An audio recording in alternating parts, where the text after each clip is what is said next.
हमारे कोटा जिला में गड़ेपान गांव के पास chemical fertilizer Chambal fertilizer chemical limited company है, CFCL इसको कहते हैं। इस फैक्ट्री में यूरिया बनाया जाता है और इस दौरान चिमनी से अमोनिया गैस रिलीज होती है समय समय पर। 15 फरवरी 2025 को सुबह 7:30 बजे से ही हवा में स्मेल आ रही थी और इसी फैक्ट्री के पास में राजकीय उच्च माध्यमिक विद्यालय है 500 मीटर की दूरी पे, जिसमें करीब 200 छात्राएं पढ़ती है। और अचानक उनकी एकदम से तबीयत बिगड़ने लगती है, बच्चियां बेहोश होने लगती है, उनका दम घुटने लगता है, उल्टियां होने लगती हैं, बेहोश होने लगती है।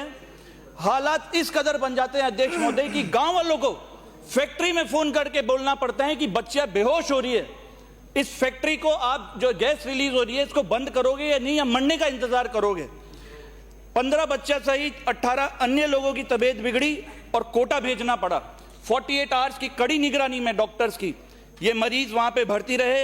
2 बच्चियां CFCL की डिस्पेंसरी में प्राथमिक उपचार के बाद जब डिस्चार्ज हुई तो रात को फिर दोबारा तबीयत बिगड़ी और फिर दोबारा उनको कोटा रेफर करना पड़ा। माननीय अध्यक्ष जी, ये तो गनीमत रही कि ये हादसा रात के समय नहीं हुआ, नहीं तो जो उस गांव के जो लोग थे वो रात को सोते और वो सोते के सोते ही रह जाते। अब ऐसे में प्रश्न ये उठता है कि what are the role of detectors, sensors, alarms. क्या कारण रहा कि इन 18 लोगों की तबीयत बिगड़ी?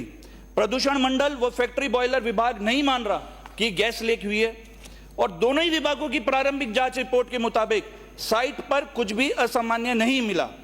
अब ये सोचने का विषय है माननीय अध्यक्ष जी कि देयर आर ओनली 2 पॉसिबिलिटीज, इधर the gas has been release और इट हैज बीन लीक्ड। ये 2 ही पॉसिबिलिटीज बनती है, मैं ऐसा समझता हूं। और इट सीम्स क्लियर कि फैक्ट्स आर बीइंग हिडन।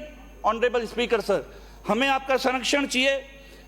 हम किस चीज का इंतजार कर रहे हैं कि भोपाल कैस कांड जैसा एक और कांड हमारे प्रदेश में भी हो? हमें इस पे विचार करना चाहिए। और इससे पहले भी वहां के क्षेत्रीय किसानों ने जो उनकी फसलें नष्ट हुई उस अमोनिया गैस के कारण 250 बीघा भूमि किसानों ने धरना दिया, 250 बीघा भूमि फसलें नष्ट होगी इस अमोनिया के कारण। और मेरा आपसे अनुरोध है माननीय अध्यक्ष महोदय, ये आपसे हमसे छुपा नहीं है कि कौन सी पार्टी की सरकार कॉर्पोरेट सेक्टर को सबसे ज्यादा संरक्षण देती है, इसलिए हम आपसे विशेष संरक्षण की निवेदन करते हैं। आपने बोलने का मौका दिया जिसके लिए आपका बहुत बहुत धन्यवाद। Thank you sir.